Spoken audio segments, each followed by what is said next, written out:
C'est ça, oui. À 17, 18 ans, 19 ans, nous sortions de la guerre.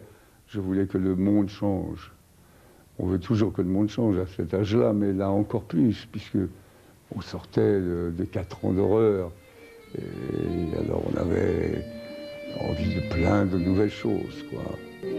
Paris, 1946-1947. Les temps qui suivent la libération sont des années d'exception. La ville est convalescente, mais l'appétit de vivre est immense.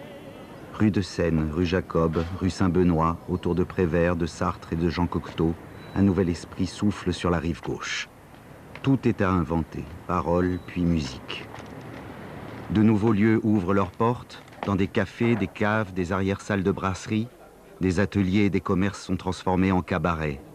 Pendant près d'un quart de siècle, plus de 200 petites scènes vont fleurir dans la capitale et Paris va connaître des nuits prodigieuses.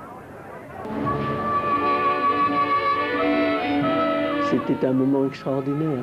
C'était un moment d'échange, c'était un moment de découverte, c'était un moment de liberté.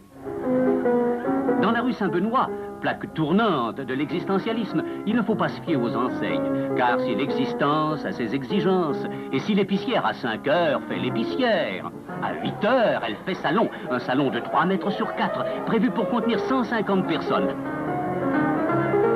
Oui, à 9h30, on entasse les clients à la verticale. Le tabou.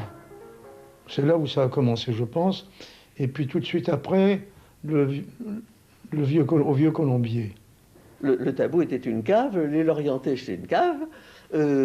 On avait pris peut-être pendant l'occupation cette sorte d'habitude de descendre aux enfers. Les caves, c'est aussi le refuge pendant les bombardements.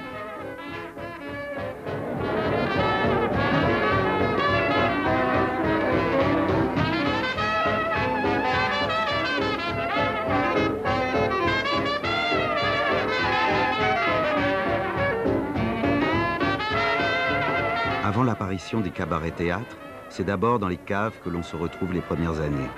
Sous la voûte du tabou, Boris Vian éclaire les nuits de Saint-Germain-des-Prés. Accompagné de ses frères à la batterie et à la guitare, Boris, pas encore chanteur, fait sonner sa trompette et danser Juliette Gréco.